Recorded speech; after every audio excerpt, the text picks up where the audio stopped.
Bonjour à toutes et tous, bienvenue dans les coulisses du Grand Lyon. Mon invité du jour, Sandrine Renel, bonjour. Bonjour. Vous êtes adjointe aux solidarités de la ville de Lyon. Alors demain, ce sera la troisième nuit des solidarités. Quel est le sens de cette manifestation alors que la crise sur la question du sans-abrisme a jamais été aussi forte? On parle de 2 fois plus de sans-abri aujourd'hui qu'il y a 6 ans à Lyon. Alors aujourd'hui, donc évidemment, on a un constat qui est celui-là, avec un nombre de personnes qui sont à la rue en grande augmentation, avec des familles de plus en plus précaires, et ça, c'est sur l'ensemble du territoire national. La ville de Lyon s'était engagée dès 2021 sur l'organisation d'une nuit de la solidarité, comme cela pouvait se faire à Paris. Et donc là, nous sommes à notre troisième édition et on a décidé, en accord aussi, en discussion avec les associations, notamment de Maraude et le SAMU social, de réinventer l'organisation de cette nuit de la solidarité. Et donc, pour ne pas être dans une démarche de recensement des personnes qui sont à la rue, puisque on connaît les chiffres aujourd'hui sur Lyon, on les partage et on a aussi beaucoup de mesures qui sont faites tout au long de l'année, on a souhaité mettre en avant la valorisation, l'engagement à la fois des professionnels, des associations qui œuvrent sur le terrain chaque jour auprès des personnes qui sont à la rue, mais aussi des citoyens, en mettant justement à l'honneur la question du sans-abrisme pour un petit peu aussi casser les clichés, réfléchir, travailler sur quelles sont les solutions à apporter avec les citoyens. Oui, il y a une première table ronde au-delà des chiffres. Mm. Pareil, vous dites que vous voulez dépasser les chiffres, mais c'est aussi parce que ces chiffres sont très mauvais. Alors, les chiffres sont évidemment dramatiques, hein, au-delà du La fait qu'ils ville de Lyon soient héberge mauvais. aujourd'hui combien de personnes? Aujourd'hui, sur la ville de Lyon, on héberge plus de 500 personnes dans différents types de Entre biens, écoles, gymnases. entre les écoles, les gymnases, mais surtout les biens que nous avons ouverts et que nous avons du coup aménagés pour en faire du véritable hébergement d'urgence. Et puis, dans des situations plus de crise, notamment l'ouverture récemment d'un gymnase pour héberger une 140 jeunes mineurs en recours. Donc oui, aujourd'hui, on a plus de 500 personnes qui sont hébergées par la ville, alors qu'encore une fois, ce n'est pas nos compétences. Au-delà de ces chiffres-là, ce qu'on voit, c'est que quand même, en 2023 et par rapport à 2022, le SAMU social a rencontré 3000 personnes à la rue différentes. Donc on voit que les chiffres sont effectivement dramatiques et de plus en plus importants sur la ville, avec des situations qui s'accentuent, des campements, des squats qui ouvrent, qui sont évacués, des squats qui réouvrent ailleurs. Donc une prise en charge qui n'est pas à la hauteur des besoins des personnes à la Et rue. quel est le public que vous hébergez? On est sur un public plutôt famille, hein. Aujourd'hui, on a beaucoup, notamment dans les écoles, mais également dans les structures d'hébergement qu'on a pu ouvrir, donc des anciens EHPAD qui ont été transformés en structures d'hébergement d'urgence. On est plutôt sur l'accueil de familles, donc des familles avec des enfants, familles monoparentales ou couples.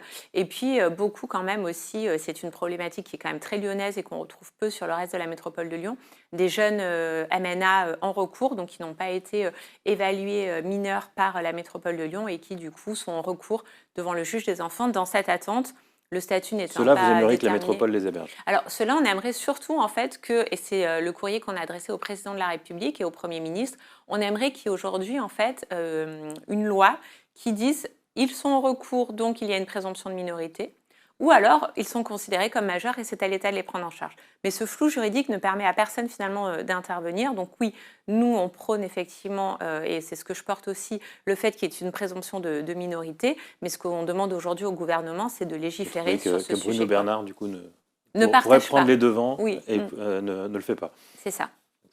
Un biais dans la majorité sur ce Non, sujet-là. c'est une position qui est différente et également des discussions en cours avec aussi l'ADF, puisque ça impacterait quand même l'ensemble des départements. Pour toutes ces familles que vous hébergez, quelle perspective vous leur offrez au final? Quelle perspective d'intégration dans l'agglomération elles ont? Alors aujourd'hui, la ville de Lyon s'engage à scolariser l'ensemble des enfants.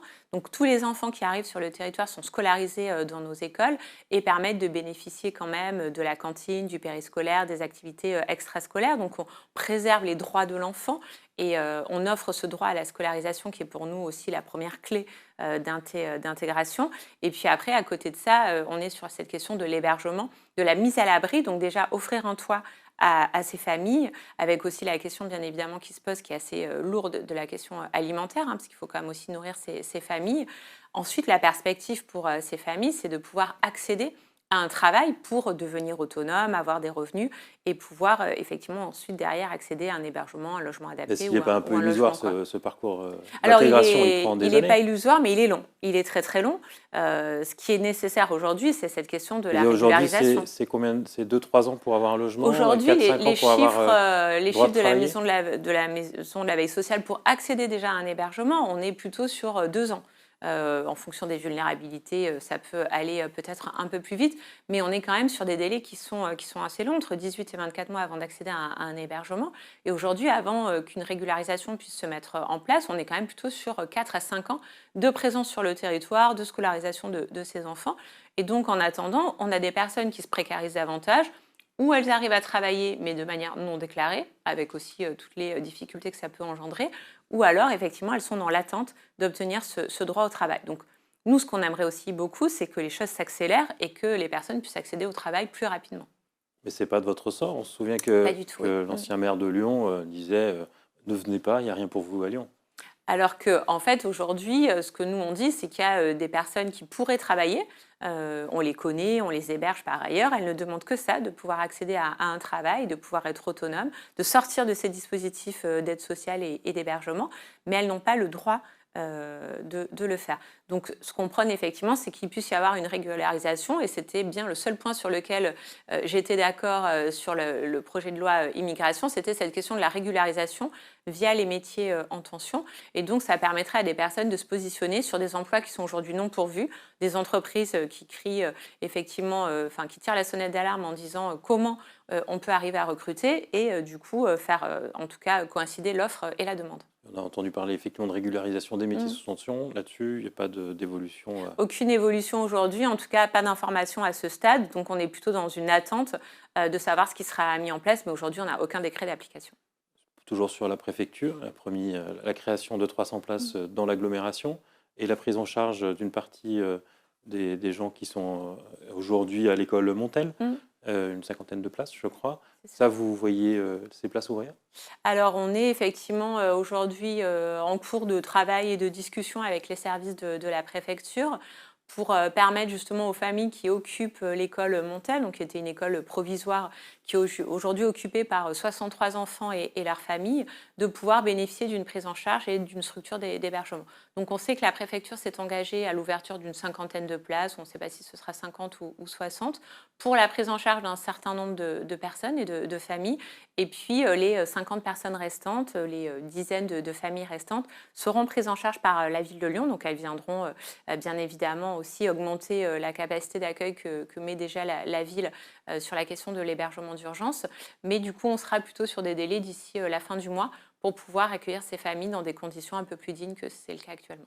Alinéa a calculé qu'il y avait 59 000 logements vacants dans Mmh. l'agglomération. Il suffirait de 10% de ces logements pour régler le problème du sans-abrisme à Lyon. C'est ça la solution? Alors, on ne sait pas l'état de ces logements. C'est vrai qu'on a aussi recensé un certain nombre de logements vacants. La difficulté qu'on a aujourd'hui, c'est qu'il y a beaucoup de logements privés et on ne sait pas dans quelle situation ils sont.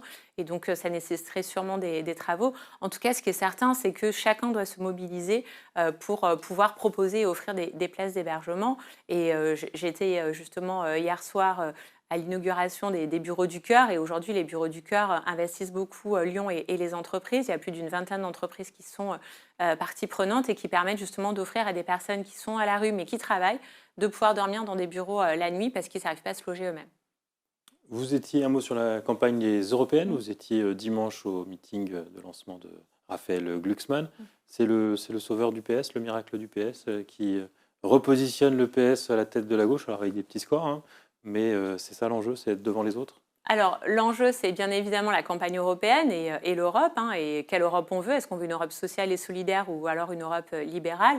Et on a validé la liste donc, conduite par Raphaël Glucksmann entre le Place Publique et le Parti socialiste, qui est un accord qui était déjà validé en 2019. Donc là, on reconduit à l'identique. On valide aussi tout le travail qui a été porté par les députés européens Place Publique et PS les 5 dernières années. On voit qu'il y a un engouement, on voit qu'il y a une dynamique quand même qui est portée par Raphaël Glucksmann et par du coup les partis qui sont avec lui, l'engagement des militants derrière. Et c'est pour nous effectivement un moyen de mettre en avant à la fois le travail qui est réalisé, mais aussi les ambitions qu'on porte pour l'Europe. Et de changer les rapports de force au sein de la majorité de Alors, gauche? ce qui, pour l'instant, en tout cas, nous et notre combat, c'est plutôt de combattre le Rassemblement national et sans avoir la prétention, malheureusement, d'être devant eux, Vous mais en voulez pas tout répondre à ma cas, question. d'essayer de réduire l'écart. Mais en tout cas, ce qui est important, oui, effectivement, c'est qu'on soit bien sûr une des premières forces de gauche dans cette campagne. Et Oui. qu'est-ce que ça changerait, au fait, dans les majorités locales? Alors, dans les majorités locales, il est beaucoup trop tôt pour le dire. En tout cas, ce qui est important, c'est qu'effectivement, Mais ça pourrait changer quelque chose. ça pourrait évidemment changer quelque chose et ça pourrait aussi rebattre les cartes pour une campagne présidentielle et pour les échéances à venir en 2027, bien entendu. Sandrine Runel, je vous remercie. Merci. Et puis moi, je vous dis à demain pour une nouvelle émission des coulisses du Grand Lyon.